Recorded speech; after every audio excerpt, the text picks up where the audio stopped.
Hello guys, welcome to another video of stock market friends. Vivid Electromech Limited guys, इस IPO का आज day 3 का subscription open हो रहा है। जानेंगे लाइव सब्सक्रिप्शन जीएमपी के अंदर चल रहा है, लिस्टिंग कितना मिलेगा, परफॉर्मेंस कैसा रहा, अप्लाई करे या फिर नहीं, फाइनल डिसीजन क्या है, इन सभी पॉइंट्स को डिस्कस करेंगे। और ये कोई रिकमेंडेशन वीडियो नहीं, और लास्ट डे आज ओपन हो रहा है, जानेंगे किस कंप्लीट एनालिसिस।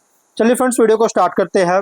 आईपीओ 25 को ओपन हुआ था, 30 मार्च आज के दिन क्लोज किया जा रहा है। 7 अप्रैल का लिस्टिंग डेट, 10 रुपीज का face value, 528 to 555 rupees per share की प्राइस बैंड, 240 शेयर्स की lot size, fresh capital OFS का combination, book built IPO 131 crore का, इशू साइज 23.5 लाख शेयर्स का इशू किया गया है। फ्रेंडलीज मार्केट मेकर है, फ्रेश कैपिटल 98 करोड़ का, ओएफएस 26 करोड़ का, बीएसई एनएसई एसएमई पे लिस्टिंग होने जा रहा है। अलॉटमेंट डेट 2 अप्रैल का 6 को रिफंड रिलीज किया जाएगा, शेयर्स डीमैट अकाउंट में क्रेडिट होगा। और गाइस, रिजर्वेशन जो दिया गया एंकर से, जो सॉरी ऑफर जो दिया गया है, QIB 19%, big HN 9.5, small HN 4.7, retail में 33.3% ऑफर दिया गया है। रिटेल ओनली 2 लॉट अप्लाई कर सकते हैं, 480 शेयर्स मिलेंगे, 2.6 लाख रुपीज पे करना पड़ेगा। Max small HNI minimum 3 lot apply कर सकते हैं, 4 लाख रुपीज पे करना पड़ेगा। मैक्सिमम 7 लॉट अप्लाई कर सकते हैं, 9.3 लाख रुपीज पे करना पड़ेगा। Big HNI minimum 8 lot apply कर सकते हैं, 10.6 लाख रुपीज पे करना पड़ेगा। और मैक्सिमम का कोई लिमिट नहीं है। लेकिन गाइज, अगर 5 टाइम सब्सक्राइब होता है, चाहे स्मॉल एचएनआई या बिग एचएनआई, जिस कैटेगरी में 5 टाइम सब्सक्राइब होगा, उस कैटेगरी में आपको मिनिमम लॉट अलॉट होगा। जैसे small HNI only 3 lot, big HNI only 8 lot allotment किया जाएगा। रिटेल में 2 लॉट अप्लाई कर सकते हैं, 2 लॉट अलॉटमेंट भी किया जाएगा। एंकर से 37 करोड़ का फंड रेज कर चुका है। अगर हम सब्सक्रिप्शन की बात करेंगे तो 2 डे सब्सक्रिप्शन अगर देखा जाए तो यहाँ पे जो सब्सक्राइब देखने को मिला है, क्यूआईबी सब्सक्रिप्शन जो हुआ है 1.26 टाइम का, क्यूआईबी फुल्ली सब्सक्राइब हो चुका है। बिग एचएनआई 1.2 टाइम सब्सक्राइब है, फुल्ली सब्सक्राइब हो चुका है, जो कि क्यूआईबी 5.6 लाख शेयर्स बीट किया और big HNI 2.7 lakh shares beat किया। 31 करोड़ का क्यूआईबी और 15 करोड़ का बिग एचएनआई। 3 एप्लीकेशन सबमिट हुआ क्यूआईबी से, और एचएनआई से 20 एप्लीकेशन सबमिट हुआ, जिसमें से स्मॉल एचएनआई हुआ 7% ओनली सब्सक्रिप्शन, 7000 शेयर्स का बीट किया 42 लाख का। रिटेल में 14% सब्सक्राइब है, 1.1 लाख शेयर्स का बीट किया 6 करोड़ का। 226 एप्लीकेशन सबमिट हुआ है। टोटल हुआ 61% सब्सक्रिप्शन, 9.4 लाख शेयर्स का बीट किया 52.5 करोड़ का। 249 एप्लीकेशन सबमिट हुआ है। गाइस, कंपनी में अंडर सब्सक्राइब देखने को मिला है, 2 डे सब्सक्रिप्शन जो है अंडर सब्सक्राइब देखने को मिल रही है।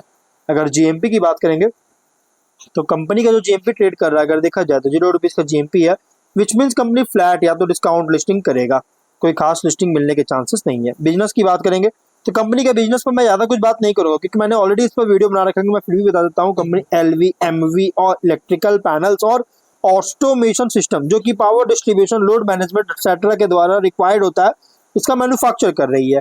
टॉप एंड बॉटम लाइन में अच्छी ग्रोथ देखने को मिला है, जो कि अगर देखा जाए कंपनी का जो फाइनेंशियल है बहुत ही शानदार ग्रोथ है। और 24 से सरप्राइजिंग बूस्ट हुआ बॉटम लाइन में, क्वांटम जंप किया, जो कि रेवेन्यू 89 करोड़ का, प्रॉफिट 4.3 करोड़ का। 23 से कंपैरिजन में बहुत ही क्वांटम जंप किया। 25 में 156 करोड़ का रेवेन्यू, 20 करोड़ का प्रॉफिट है। फर्स्ट हाफ में 71 करोड़ का रेवेन्यू, 9.4 करोड़ का प्रॉफिट। तो कंपनी का फाइनेंशियल जो है ना, यहाँ पे 24 से जो क्वांटम जंप हुआ है, इसकी वजह से डाउट ही क्रिएट नहीं कर रहा है, बल्कि सस्टेनेबिलिटी को लेकर कंसर्न रेज भी कर रही है। और इसके ऑब्जेक्टिव क्या है, तो नया मैन्युफैक्चरिंग यूनिट का सेटअप करना चाह रहा है, इसमें कैपेक्स रिक्वायरमेंट उसमें फंडिंग करेगा, लोन का रिपेमेंट करना चाहता है, working capital requirement, general corporate purpose के लिए फंडिंग चाहता है। रेशियोज ROE 29.3, ROC 25.7, RPAT है 13.4, एबिटा सॉरी एबिटा मार्जिन और एबिटा है 19.1, और RONW 73.7% का है, और डेट टू 0.4 टाइम का, PB है 10.5, PE रेशियो 19.2 टाइम का, और promoter holding pre ratio 100%, market cap 493 crore के अराउंड होगा। कंपनी का सुपर अर्निंग जो देखने को मिला रिसेंट फाइनेंशियल में, इसके अकॉर्डिंग गाइस कंपनी का जो प्राइस बैंड रखा गया एग्रेसिव, मतलब कि ओवरली प्राइस रखी गई है। आईपीओ का जो प्राइस बैंड है ओवरली प्राइस रखा गया है। अगर हम बात करें गाइस कंपनी का पीयर कंपैरिजन करें, तो कंपनी का जो पीयर कंपैरिजन है अगर देखा जाए तो Shivalik power control, marine electrical India limited, ये दोनों इसके कॉम्पिटिटर है, जो कि सेम बिजनेस प्रोवाइड कर रहा है। स्वॉट एनालिसिस करेंगे तो स्ट्रेंथ अगर देखा जाए तो electrical equipment and automation system sector में ऑपरेट हो रहा है। LV MV electrical panels control systems का मैन्युफैक्चर करता है। एंड टू एंड सर्विसेज, जिसमें include design, fabrication, assembly, commissioning provide करती है। अलग अलग सेक्टर्स जैसे data centres, metro projects, infrastructure, renewable energy में प्रेजेंस बहुत ही स्ट्रॉन्ग है। ऑपरेटिंग ट्रैक रिकॉर्ड भी बहुत ही लॉन्ग देखने को मिल रहा है। इंडस्ट्रियल और इंफ्रास्ट्रक्चर प्रोजेक्ट्स में एक्सपीरियंस के साथ प्रोडक्ट पोर्टफोलियो भी डाइवर्सिफाई किया है। PCC, MCC, APFC control panels include है, और फाइनेंशियल परफॉर्मेंस भी बहुत तेजी से ग्रो कर रहा है, स्ट्रॉन्ग रेवेन्यू और प्रॉफिट ग्रोथ के साथ। लेकिन वीकनेस की बात करें तो बिजनेस डिपेंडेंट बहुत ज्यादा इंफ्रास्ट्रक्चर, इंडस्ट्रियल प्रोजेक्ट साइकिल्स पर, वर्किंग कैपिटल इंटेंसिव है, प्रोजेक्ट बेस्ड एग्जीक्यूशन, रिसीवेबल्स होने के कारण, रॉ मटेरियल कॉस्ट जैसे स्टील, कॉपर, इलेक्ट्रिकल कंपोनेंट्स जिससे मार्जिन इंपैक्ट कर सकता है। तो स्केल इसका रिलेटिवली बहुत ही स्मॉलर है लार्ज इलेक्ट्रिकल इक्विपमेंट मैन्युफैक्चरर के कंपैरिजन में। रेवेन्यू कंसंट्रेशन रिस्क बहुत ज़्यादा है अगर लार्ज प्रोजेक्ट ऑर्डर डिक्लाइन करता है। अपॉर्चुनिटीज़ की बात करेंगे तो infrastructure, metro, renewable energy, data centre sectors में ग्रोथ बहुत तेज़ी से हो रहा है। इलेक्ट्रिकल पैनल्स, ऑटोमेशन सिस्टम्स के लिए डिमांड बहुत तेज़ी से इंक्रीज कर रहा है इंडस्ट्रियल एक्सपेंशन में, और कैपेसिटी एक्सपेंड कर रहा है नए मैन्युफैक्चरिंग यूनिट के थ्रू, जिससे ग्रोथ को बूस्ट कर सकता है। गवर्नमेंट का फोकस इलेक्ट्रिफिकेशन, इंफ्रास्ट्रक्चर डेवलपमेंट, जिससे डिमांड सपोर्ट करता है। एक्सपोर्ट अपॉर्चुनिटीज मिल रही है इमर्जिंग मार्केट में इलेक्ट्रिकल इक्विपमेंट के लिए।